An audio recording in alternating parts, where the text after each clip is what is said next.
Hello student, chapter life processes में nutrition life process के बाद नेक्स्ट लाइफ प्रोसेस से रेस्पिरेशन है, जिसको अब हम यहाँ पर डिटेल में स्टडी करेंगे और रिवाइज करेंगे।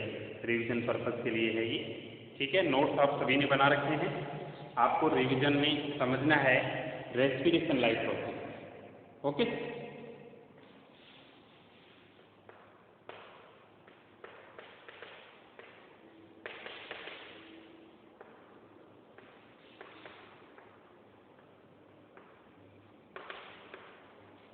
सबसे पहले डिफरेंस रेस्पिरेशन और ब्रीथिंग में। रेस्पिरेशन और ब्रीथिंग में डिफरेंस है क्योंकि ब्रीथिंग रेस्पिरेशन की ही एक स्टेप है। तो आप इस तरह से डेफिनेशन सुनिए। What is respiration? Respiration is the life process in which living organisms derive energy from oxidation of food and this food mainly the respiratory substrate is glucose. मतलब ज़्यादातर केसेज में जो सब्सटेंस ब्रेक डाउन होकर energy release करता है वो glucose होता है।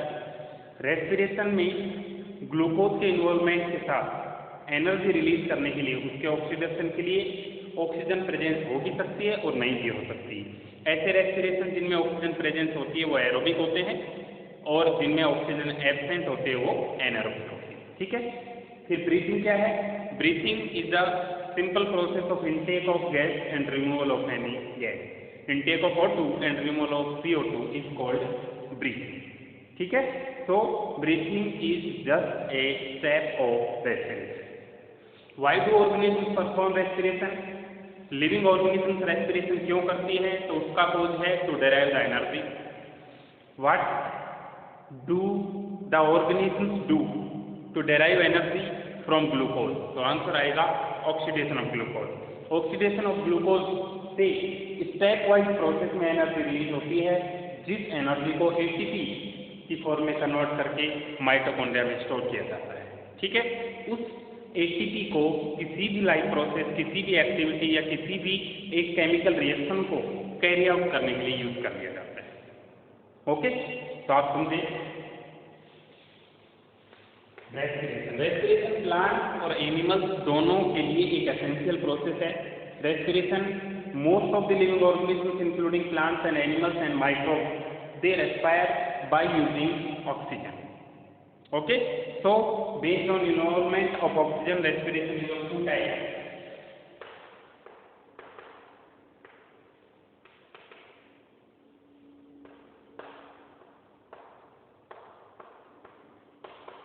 Two types of respiration are aerobic and anaerobic. Aerobic uses oxygen, anaerobic do not use oxygen. First difference.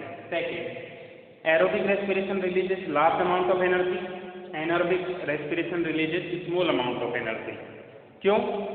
Aerobic respiration carries out complete oxidation of the glucose. Anaerobic respiration carries out partial oxidation of glucose. Fourth, in aerobic respiration 38 ATP molecules are formed by the oxidation of one glucose molecule, and in anaerobic respiration only 2 ATPs are formed from the breakdown from the oxidation of one glucose molecule without using oxygen, ठीक है। Next difference, in aerobic respiration the end products are CO2, H2O and ATP, and in anaerobic respiration the products will vary based on the type of living organism in which the process is going on. Aerobic respiration जैसे humans हैं, plants हैं, इन सभी के अंदर and product CO2 और H2O और ATP बनेंगे। लेकिन एनारोबिक रेस्पिरेशन अगर मिल्क से कर्ड बनते टाइम लैक्टिक एसिड की वजह से, लैक्टोबैसिलस की वजह से हो रहा है तो लैक्टिक एसिड बनेगा, जिसके साथ CO2 रिलीज नहीं होती। अगर यीस्ट की हेल्प से एल्कोहल का प्रोडक्शन हो रहा है तो एल्कोहल के साथ CO2 बनेगी और ATP बनेंगे। मतलब एल्कोहलिक एनारोबिक रेस्पिरेशन, जिसको हम फर्मेंटेशन भी बोल सकते हैं, उसमें CO2 रिलीज होती है, लेकिन lactic acid anaerobic respiration fermentation जो है उसमें CO2 रिलीज नहीं होती, ठीक है। कुछ केसेज में ह्यूमन मसल सेल्स भी एनारोबिक रेस्पिरेशन कर सकती हैं जब उनको ऑक्सीजन की डेफिशिएंसी हो, स्पेशली जब हम फिजिकल एक्सरसाइज करते हैं तब। फिजिकल एक्सरसाइज के टाइम सभी मसल्स को क्योंकि ऑक्सीजन मिल नहीं पाती, इसलिए ऑक्सीजन डेफिशिएंट हो जाती है उन मसल्स में, और डेफिशिएंसी ऑफ ऑक्सीजन में ग्लूकोज का कन्वर्जन लैक्टिक एसिड में होता है, ना कि CO2H2O। ठीक है, तो ये समझने की चीज है। रेस्पिरेशन की स्टेप्स क्या हैं और रेस्पिरेशन का प्रोसेस कहाँ पर होता है। ठीक है, तो उसके लिए एक चार्ट समझे आप सभी।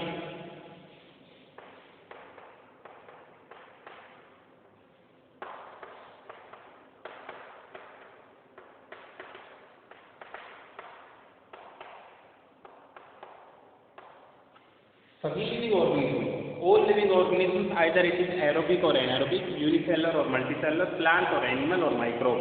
The first step of respiration is glycolysis, and during glycolysis taking place in cell cytoplasm, one glucose molecule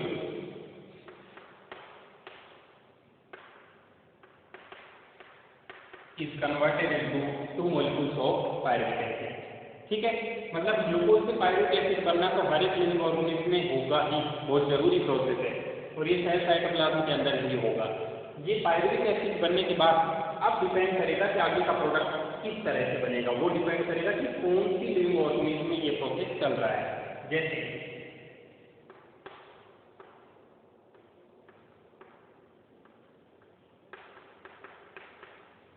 अगर लैक्टोबैसिलस बैक्टीरिया में चल रहा है तो ये प्रोसेस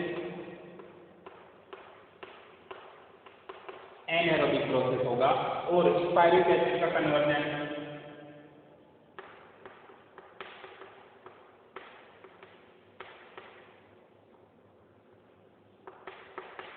लैक्टिक एसिड में होगा, साथ में 2 ATP का प्रोडक्शन भी होगा। अगर ये मिल्क से कर्ड बनते टाइम की रिएक्शन है, एनाएरोबिक है, इसको फर्मेंटेशन भी बोलते हैं। अगर यही रिएक्शन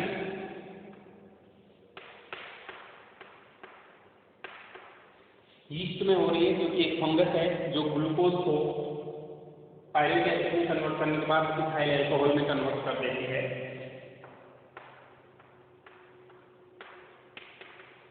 तो प्रोडक्ट कैसे बनेंगे।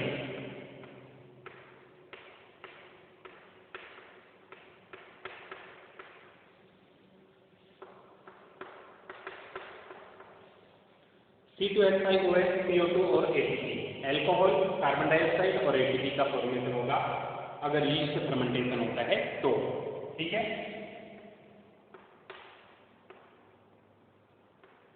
Human muscle under the conditions of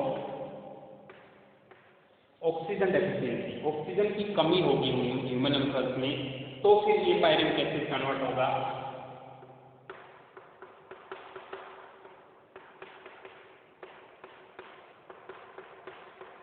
lactic acid और ATP के अंदर। और नॉर्मल रेस्पिरेशन एरोबिक रेस्पिरेशन होगा तो ये माइटोकॉन्ड्रिया में चला जाएगा, ये pyruvic acid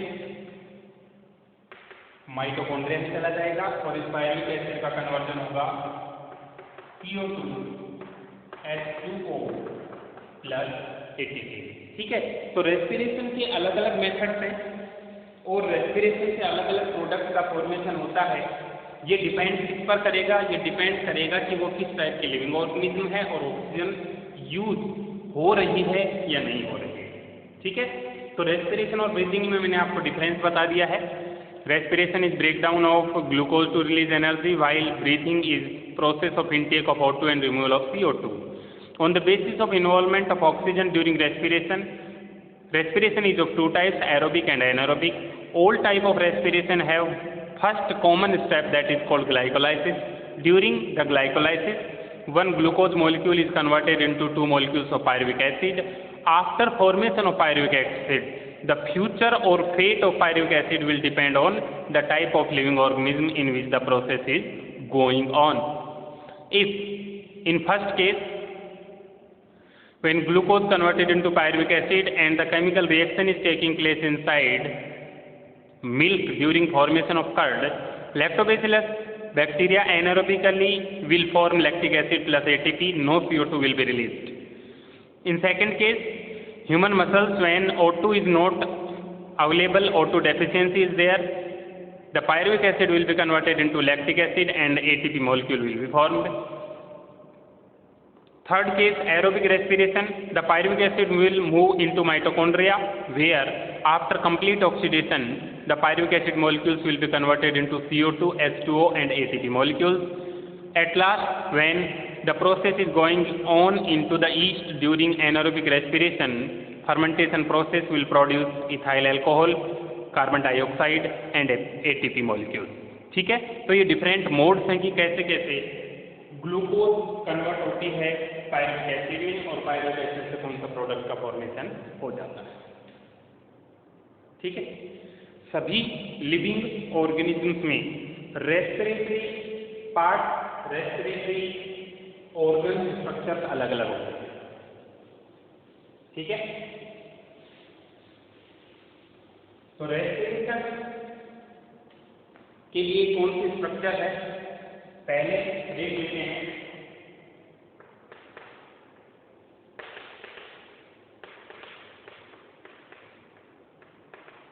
respiration in plant के अंदर रेस्पिरेशन होता है और रेस्पिरेशन में वही गैस प्लांट एब्जॉर्ब करते हैं जो हम एब्जॉर्ब करते हैं, वही गैस प्लांट रिमूव भी करते हैं जो हम रिमूव करते हैं. मतलब अगर आपसे पूछा जाए which gas is absorbed and which gas is removed during respiration in plant, तो आंसर होगा O2 is intaken and CO2 is removed.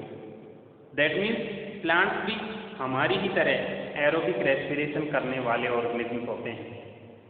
उनमें गैसेस एक्सचेंज के लिए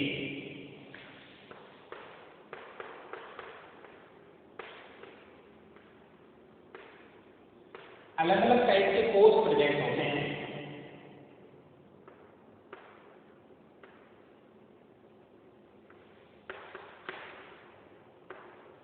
लीच और अनमैच्योर्ड पार्ट के अंदर प्रेजेंट होते हैं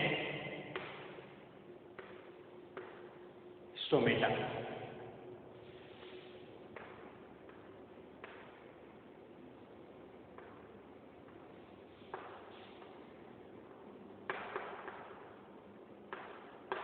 मैच्योर्ड एंड हार्ड पार्ट के अंदर प्रेजेंट होते हैं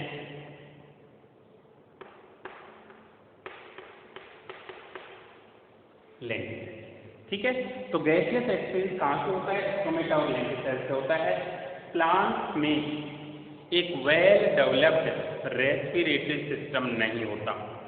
जिस तरह हमारी बॉडी में नोस्ट्रिल से लेकर एल्वियोलाई तक लंग्स और डायफ्राम रेस्पिरेटरी सिस्टम का पार्ट बनाते हैं, उस तरह प्लांट में कोई भी ऐसा सिस्टम नहीं है जिससे कि रेस्पिरेशन परफॉर्म किया जाता हो. अब प्लांट में ऐसा सिस्टम क्यों नहीं है, इसके रीजन है.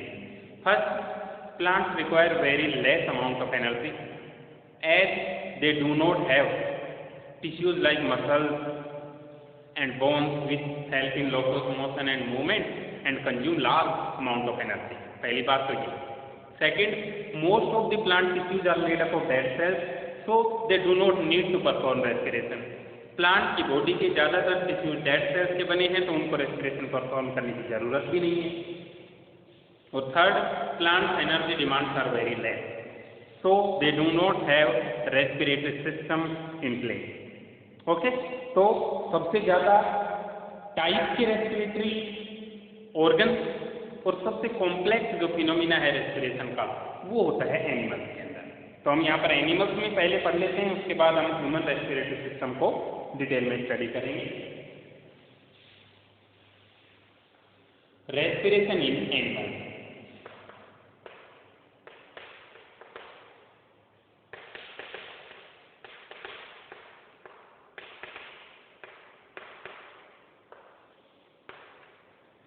एनिमल्स मल्टीसेलर होते हैं और एनिमल्स इनवर्टिब्रेट वर्टिब्रेट दो टाइप के होते हैं. इनवर्टिब्रेट में स्टार्ट करते हैं पोरीफेरा जिसमें स्पॉन्जेज आते हैं, और वर्टिब्रेट में सबसे लास्ट में आते हैं मैमल्स जिसके अंदर हम आते हैं. तो इन सभी एनिमल्स में क्योंकि बॉडी ऑर्गेनाइजेशन भी अलग अलग तरह का है, तो रेस्पिरेटरी ऑर्गन्स और रेस्पिरेशन की जो मैकेनिज्म है वो भी डिफरेंट डिफरेंट टाइप की होती है. देखिए कैसे.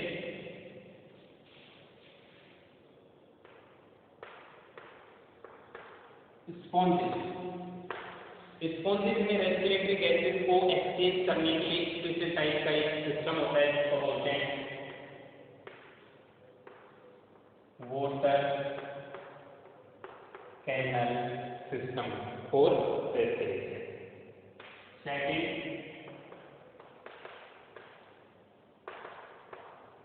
निवेलियंस और सिलेंड्रिक,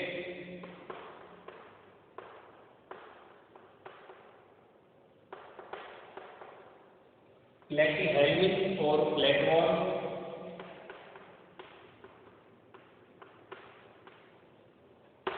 निमेटोड और राउंडवॉर्म,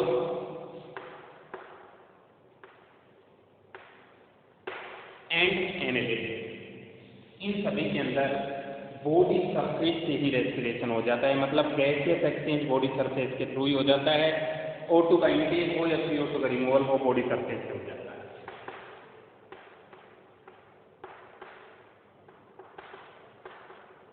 तो ये सेकेंड हो गया कि इन सभी के अंदर बॉडी सरफेस, इसमें वाटर कैनाल सिस्टम रेस्पिरेशन में हेल्प करता है। थर्ड, तीसरा है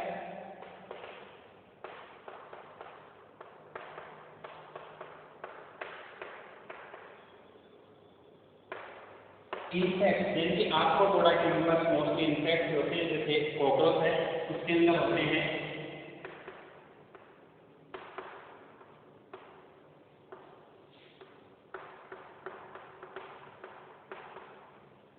ट्रैकेल ट्यूब्स है, स्पाइरिकल। ट्रैकेल ट्यूब्स तो उस तरह से हैं जिस तरह से हमारे लंग्स के अंदर ब्रोंकाई और ब्रोंकियोल्स का नेटवर्क है, और स्पाइरिकल उनकी ओपनिंग होती है बॉडी की सरफेस पर, जिस तरह अपनी बॉडी में नोस्ट्रिल्स हैं जिनसे गैसेज एंटर और लीव करती हैं। ठीक है, तो इंसेक्ट के अंदर हो गया ट्रैकेल ट्यूब।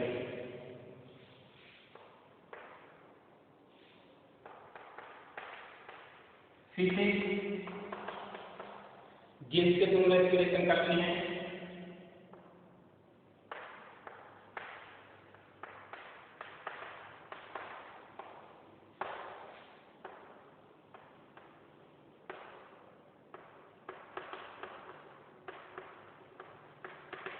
एम्फीबियंस, क्योंकि ऐसे एनिमल्स हैं जो कि वाटर और लैंड दोनों पर प्रेजेंट होते हैं, तो उनके अंदर रेस्पिरेशन जब वाटर में होंगे तो स्किन और गिल्स से होगा, जब लैंड पर होंगे तो स्किन और लंग से होगा। इसका मतलब अगर आपसे पूछा जाए which is the main respiratory organ of amphibians, तो आप आंसर करेंगे स्किन, क्योंकि स्किन से रेस्पिरेशन हमेशा चलता रहता है।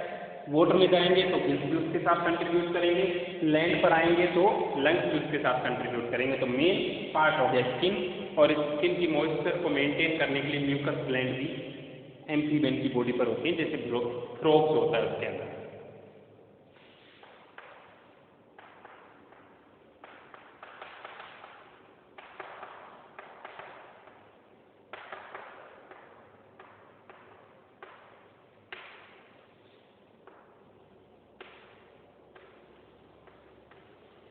रेप्टाइल्स, बर्ड्स और मैमल्स, इन सभी के अंदर रेस्पिरेटरी ऑर्गन होते हैं लंग्स। तो इस तरह से रेस्पिरेशन इन एनिमल में कौन सा ग्रुप है और उनमें क्या स्ट्रक्चर प्रेजेंट होती है, किस तरह से रेस्पिरेशन होता है, ये आपको सभी को पता होना जरूरी है। ठीक है, एक बार फिर से रिवाइज कर लें। स्पॉन्जिस में रेस्पिरेशन कैसे होता है? बॉडी सरफेस से वाटर वास्कुलर सिस्टम के थ्रू। निडेरियंस, फ्लैटवॉर्म्स, राउंडवॉर्म्स और एनलिड्स के अंदर बॉडी सरफेस के थ्रू। इंसेक्ट्स में ट्रैकेल ट्यूब्स और स्पाइरिकल्स के थ्रू। फिशेज में गिल्स के थ्रू। एम्फीबियंस में लंग्स, गिल्स और स्किन, जिनमें से स्किन मेन रेस्पिरेटरी ऑर्गन है। और रेप्टाइल्स, बर्ड्स और मैमल्स में लंग्स के थ्रू रेस्पिरेशन होता है। ठीक है, तो रेस्पिरेटरी सिस्टम अब हम स्टडी करेंगे ह्यूमन्स का, और ह्यूमन के रेस्पिरेटरी सिस्टम में क्या क्या पार्ट्स होते हैं, उनके क्या क्या फंक्शंस होते हैं, वो हम पढ़ेंगे।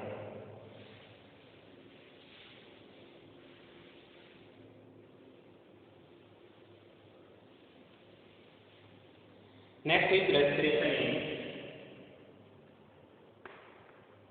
ह्यूमन। ह्यूमन्स में रेस्पिरेशन किस तरह से होता है? ह्यूमन्स एरोबिक रेस्पिरेशन करने वाले एनिमल्स हैं, जिनके अंदर well developed respiratory system present होता है। अब ह्यूमन रेस्पिरेटरी सिस्टम में दो मेन पार्ट हैं। एक तो कंडक्शन पार्ट, जो कि एयर को कंडक्ट करता है, ले जाता है और लाता है, और दूसरा एक्सचेंज पार्ट, जो कि ब्लड के साथ एयर को एक्सचेंज करता है, CO2 और O2 को एक्सचेंज करता है। तो मैं पहले पार्ट लिख देता हूँ, फिर उनके एक एक के फंक्शन बताऊंगा।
ये सारे पार्ट्स हैं ह्यूमन रेस्पिरेटरी सिस्टम के। सभी के फंक्शन में बताऊंगा नोस्ट्रिल से लेकर और एल्यूलाई जो लास्ट पार्ट होगा उसमें। तो आप ये मान सकते हैं कि नोस्ट्रिल से ब्रोंकियोल तक होता है कंडक्शन पार्ट,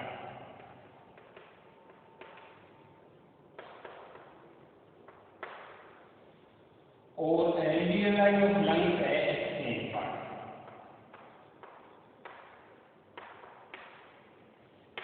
तो लंग्स को इन सभी को मिलाकर लंग्स बोलते हैं, और डायफ्राम लंग्स के नीचे एक ऐसा पार्ट है जो कि लंग्स के वॉल्यूम को रेगुलेट करता है, कम या ज़्यादा करता है during the time of inspiration and expiration. ठीक है, तो एक एक पार्ट का फंक्शन आप सुने। Nostril, a pair of nostrils in human are involved in intake entry and exit of the air into respiratory system. Air की एंट्री और एग्जिट रेस्पिरेटरी सिस्टम में नोस्ट्रिल्स के थ्रू ही होता है। एक पेयर नोस्ट्रिल का सभी ह्यूमन्स में प्रेजेंट होता है। नोस्ट्रिल के जस्ट अंदर जो पैसेज होता है उसको बोलते हैं नेजल पैसेज। इस नेजल पैसेज के अंदर म्यूकस और सीलिया यानी कि हेयर्स प्रेजेंट होते हैं। म्यूकस और हेयर का काम क्या है कि उसमें प्रेजेंट एयर में प्रेजेंट डस्ट पार्टिकल्स पैथोजेंस को ट्रैप करना पहला काम, और दूसरा उस एयर को मॉइस्चर प्रोवाइड करना ताकि वो एयर की जो ह्यूमिडिटी है वो हमारी बॉडी के जैसी ही हो जाए। नेजोफेरिंक्स उसके भी अंदर वाला पार्ट है। फेरिंक्स का वो पार्ट जो कि नेजल पैसेज की तरफ है उसका काम भी यही है। फेरिंक्स आपको पता है कॉमन पैसेज है एयर और फूड दोनों के लिए। फेरिंक्स में एयर और फूड दोनों जाते हैं। फेरिंक्स में जाने के बाद फूड तो फूड पाइप में चला जाता है और एयर चली जाती है विंड पाइप में। फूड पाइप को इसोफेगस बोलते हैं, विंड पाइप को ट्रेकिया बोलते हैं। ठीक है, ट्रेकिया लॉन्ग ट्यूब होती है जो कि एयर को कंडक्ट करके ले जाती है लंग्स की तरफ। ट्रेकिया की वॉल्स के अंदर प्रेजेंट होती है कार्टिलेज की रिंग जो कि इसकी श्रिंकिंग को प्रिवेंट करती है, क्योंकि पूरे दिन इसमें एयर की ट्रांसपोर्ट होती रहती है, तो जाएगी आएगी एयर, तो ये कहीं श्रिंक ना हो जाए, तो उसके लिए ट्रेकिया में कार्टिलेज की रिंग प्रेजेंट होती हैं। उसके बाद ब्रोंकाई, ट्रेकिया जाकर दो हिस्सों में बढ़ जाती है, एक एक लंग्स में एंटर हो जाती है, तो उन ब्रांचिंग को हम ब्रोंकाई बोलते हैं। ब्रोंक्यूल, लंग्स में जाने के बाद जो ये ब्रोंकाई है वो भी बहुत सारी ब्रांचेज में बढ़ जाती हैं, प्राइमरी सेकेंडरी टर्सरी ब्रोंक्यूल। और ब्रोंक्यूल के टर्मिनल पार्ट पर बल्ब लाइक स्ट्रक्चर होती है जो मिलियंस में होती है एक लंग में। एक लंग में मिलियंस होती हैं, इसका मतलब ब्रोंक्यूल्स और एल्यूलाई की जो ब्रांचिंग बनी है और नंबर इतना ज़्यादा है, ये सिर्फ एक पर्पज है रेस्पिरेशन के टाइम पर गैसियस एक्सचेंज के लिए सरफेस एरिया बढ़ाना। ठीक है, सरफेस एरिया को इंक्रीज करने का काम करती हैं ब्रोंक्यूल्स और एल्यूलाई। एल्यूलाई का फंक्शन एक्सचेंज है, CO2 लेना ब्लड में से और O2 के साथ मिक्स कर देना। लंग्स एक पेयर लंग्स का होता है जिसके अंदर ब्रोंकाई, ब्रोंक्यूल्स और एल्यूलाई प्रेजेंट होते हैं। लंग्स के नीचे डोम शेप्ड डायफ्राम होता है, नॉर्मल कंडीशन में वो डोम शेप्ड होता है, और जब वो कॉन्ट्रैक्शन करता है तो नीचे आ जाता है और फ्लैट हो जाता है। ठीक है, तो ये सारे ह्यूमन रेस्पिरेटरी सिस्टम के पार्ट हैं। तो ह्यूमन रेस्पिरेटरी सिस्टम में ऑक्सीजन का कंडक्शन और CO2 का कंडक्शन कहाँ से कहाँ होता है?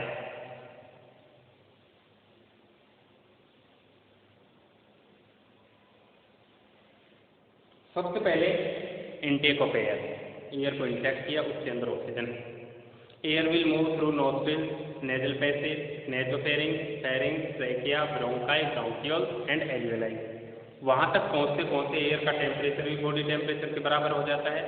फर्स्ट बॉडी टेम्परेचर के इक्वल हो जाता है। डस्ट पार्टिकल्स फिल्टर हो जाते हैं क्योंकि म्यूकस और सीलिया दोनों चीज़ें प्रेजेंट होती हैं।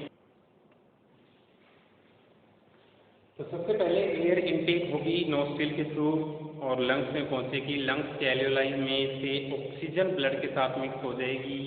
वो ब्लड वेसल्स के थ्रू ट्रेवल करता हुआ बॉडी के हर एक पार्ट तक जाएगा। हर एक बॉडी पार्ट उस ब्लड में से ऑक्सीजन को एब्जॉर्ब कर लेंगे, ग्लूकोज का ब्रेक डाउन कर देंगे वो बॉडी पार्ट, और बनने वाली CO2 को वापस से ब्लड में छोड़ देंगे। वो ब्लड ट्रैवल करता हुआ वापस से लंग्स में आएगा। लंग्स के एल्यूलाई उसमें से CO2 ले लेंगे और O2 फिर से ऐड कर देंगे। यही साइकिल कंटिन्यूसली चलता रहता है। ठीक है। तो रेस्पिरेशन एक्वेटिक एनिमल हो या टेरेस्ट्रियल एनिमल हो, सभी के अंदर होगा, लेकिन रेट ऑफ ब्रीथिंग जो है जिसको हम मेजर करते हैं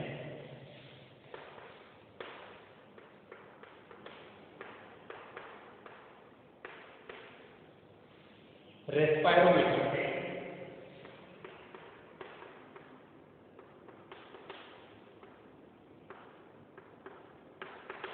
उसकी ह्यूमन के लिए वैल्यू होती है 12 से 16 बार पर मिनट।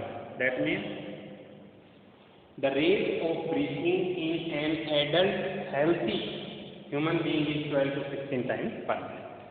ठीक है। एक्वेटिक एनिमल्स में ब्रीथिंग की रेट हमेशा टेरेस्ट्रियल एनिमल के कंपैरिजन में बहुत फास्ट होती है। उसका एक बड़ा रीजन ये है कि वाटर के अंदर amount of dissolved oxygen atmosphere के कंपैरिजन में बहुत कम होती है। तो अगर ऑक्सीजन वाटर में घुली हुई कम है तो उनको ऑक्सीजन एब्जॉर्ब करने के लिए उतना ही फास्टली ब्रीथ करना होगा। तो फिशेज के अंदर आप देखेंगे ब्रीथिंग की रेट ह्यूमन की ब्रीथिंग रेट से लगभग 8 से 10 गुना ज़्यादा होगी। ये रीजन है क्योंकि वहाँ पर ऑक्सीजन डिजोल्व है वो बहुत ही कम होती है। ठीक है। तो रेस्पिरेशन में मैकेनिज्म ऑफ ब्रीथिंग पढ़ लेते हैं हम।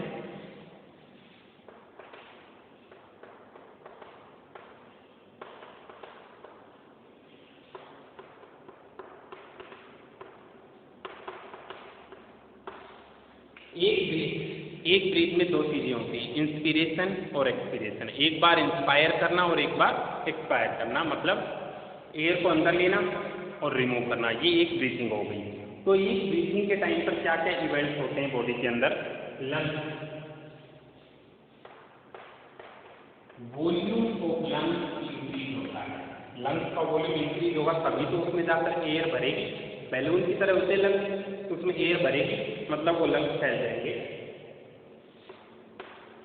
और जब बॉडी से कार्बन डाइऑक्साइड को रिमूव करना होता है तो लंग्स श्रिंक होते हैं और CO2 उस बॉडी में से बाहर रिमूव हो जाते हैं।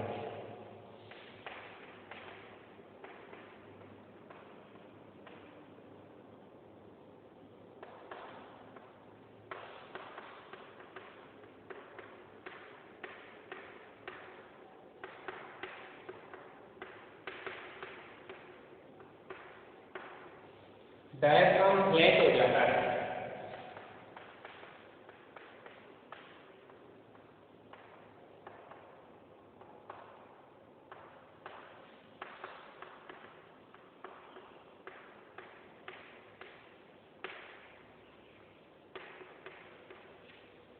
फ्लैट डायफ्राम तब होता है जब डोम शेप डायफ्राम कॉन्ट्रैक्ट होकर नीचे की तरफ चल जाए।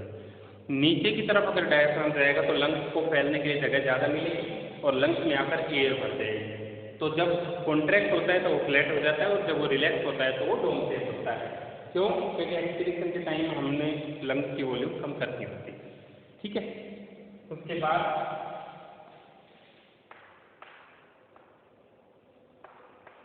Purpose of inspiration, intake of water,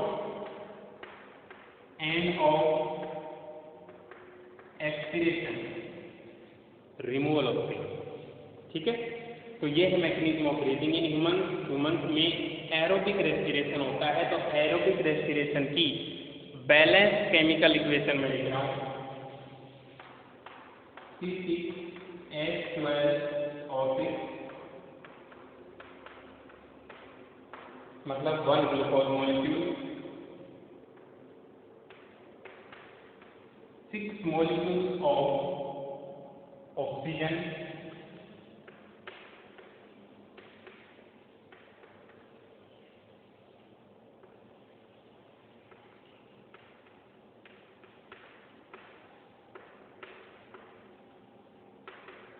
cytoplasm and mitochondria. देखिए पहली रिएक्शन जो ग्लूकोज से पायरुवेट एसिड बनाने की होगी वो तो ग्लाइकोलाइसिस है जो कि साइटोप्लाज्म में होगी, और पायरुवेट एसिड को CO2 H2O और ATP में कन्वर्ट करने की जो रिएक्शन होगी वो माइटोकॉन्ड्रिया में होगी। ठीक है। तो 6CO2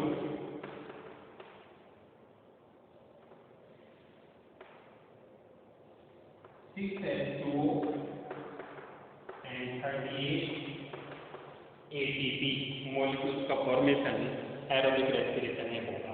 तो तो ये balance chemical reaction, balance chemical equation है एरोबिक रेस्पिरेशन। ठीक है, तो इस तरह से रेस्पिरेशन लाइफ प्रोसेस कंप्लीट होता है। रेस्पिरेशन का पर्पज एनर्जी प्रोडक्शन का होता है।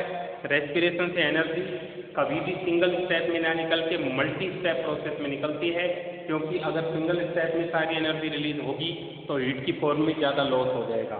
इसलिए अलग अलग स्टेप्स में रेस्पिरेशन में एनर्जी का प्रोडक्शन होता है। ठीक है, जो एनर्जी निकलती है रेस्पिरेशन में ग्लूकोज के ऑक्सीडेशन से, उसको एटीपी की फॉर्म में सेल ऑर्गेनेल्स जैसे माइटोकॉन्ड्रिया हैं वो कंजर्व कर लेते हैं, और सेल को जब भी एनर्जी की जरूरत पड़ती है तो वो एटीपी बॉडी में काम आते रहते हैं और बॉडी के फंक्शंस परफॉर्म होते रहते हैं। ठीक है,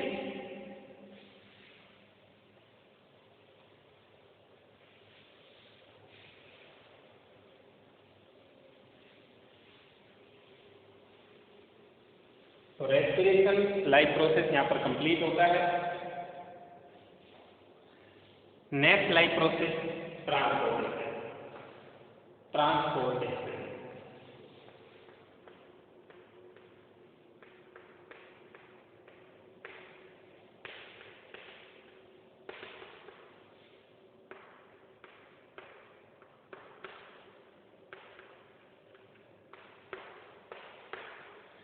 लाइफ प्रोसेस ट्रांसपोर्टेशन स्टार्ट करने से पहले मैं बता देता हूँ रेस्पिरेशन को कैसे हम प्रूव कर सकते हैं कि रेस्पिरेशन में CO2 गैस रिमूव होती है। तो उसके लिए एक सिंपल एक्सपेरिमेंट या एक्टिविटी आप कर सकते हैं। एक टेस्ट ट्यूब लें, उसके अंदर लाइम वाटर लें,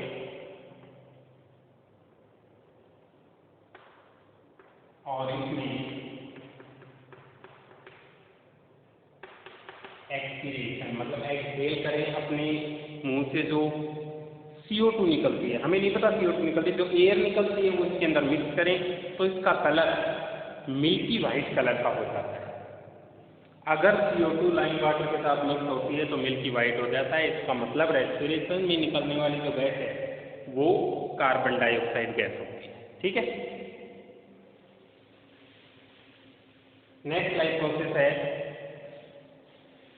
ट्रांसपोर्टेशन। ट्रांसपोर्टेशन का मतलब transport of substances from one two another place with in the body.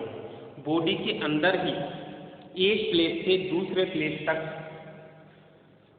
Transport होना, इसी को बोलते हैं ट्रांसपोर्टेशन। और ट्रांसपोर्ट क्या चीज़ हमारी बॉडी में एक से दूसरी जगह में होती है?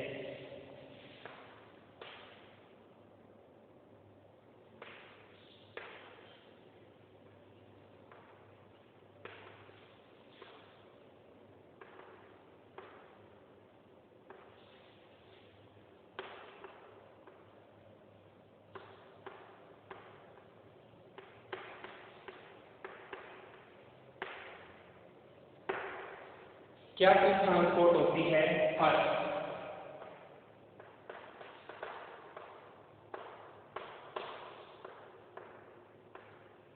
रेस्पिरेटरी गैस, CO2 और ऑक्सीजन, ये बॉडी के अंदर एक से दूसरे प्लेस पर ट्रांसपोर्ट करनी होती है, तो उसके लिए ट्रांसपोर्टेशन लाइफ प्रोसेस है।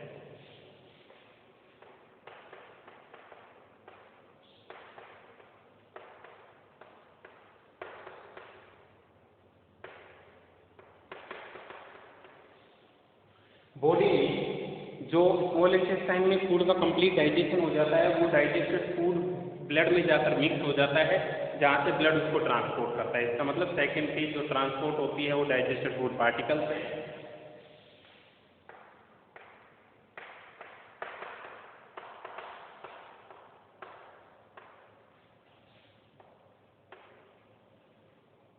वाटर, मिनरल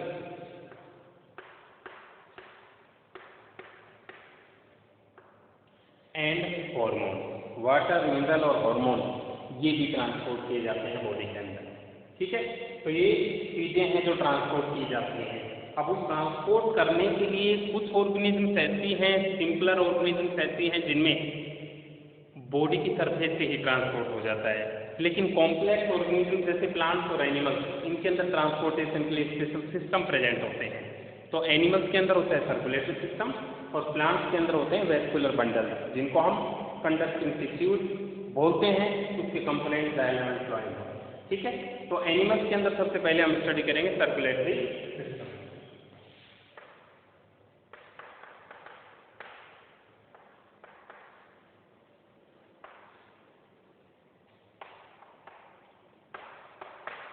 एनिमल्स की बॉडी में ट्रांसपोर्टेशन के लिए जो फ्लूइड कनेक्टिव टिश्यू होता है वो रेड कलर का होता है, ब्लड होता है। ब्लड भी ट्रांसपोर्ट में हेल्प करता है।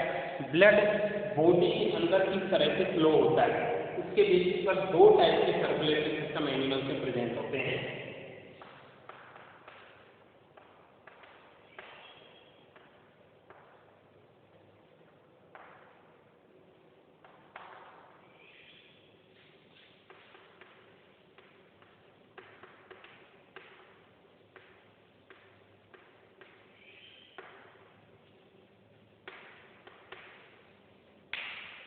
Open circulatory system. The type of circulatory system in which blood directly flows into the tissues is called open.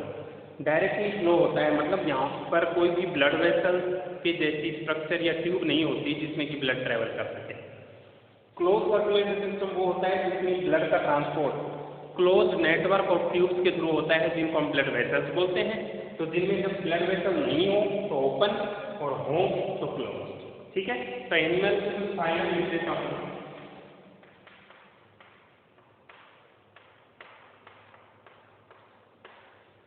Phylum arthropoda. Insect का जो सबसे बड़ा फाइलम है एनिमल किंगडम का वो आर्थ्रोपोडा है, उसमें ओपन होता है। फाइलम मोलस्का, ये भी ओपन सर्कुलेटरी सिस्टम होता है।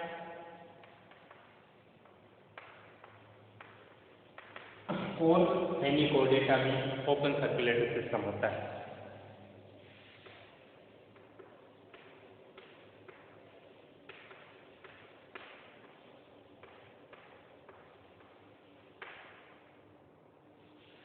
Animal belonging to phylum Annelida, जिसमें अर्थवर्म भी आता है, और animals belonging to all classes of Chordata, जिसमें फिशीज, एम्फीबिया, रेप्टिलिया, एविज और मेमेलिया आते हैं। ये शो करते हैं क्लोज ब्लड सर्कुलेटरी सिस्टम। ठीक है, तो ओपन और क्लोज दो टाइप के सर्कुलेटरी सिस्टम है। उसके बाद हम सर्कुलेटरी पाथवेज के बारे में पढ़ेंगे डिटेल में।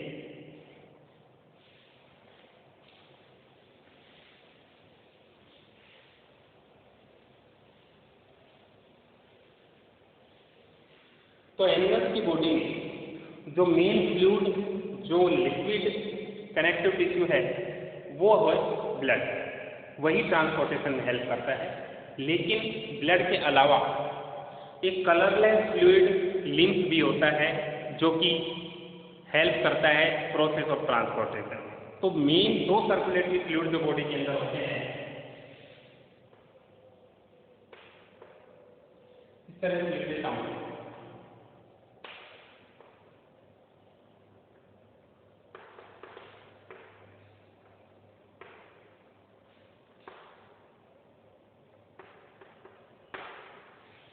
ह्यूमन सर्कुलेटरी सिस्टम,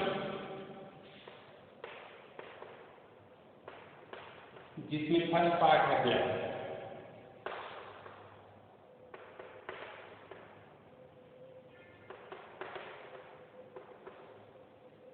बॉडी में जो सर्कुलेट होता है फ्लूइड वही ब्लड है। ब्लड एक फ्लूइड कनेक्टिव टिश्यू है।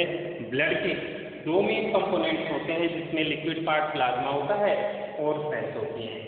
प्लाज्मा का काम मिनरल, डाइजेस्टेड फूड और वाटर और गैसेज इनको ट्रांसपोर्ट करने का होता है।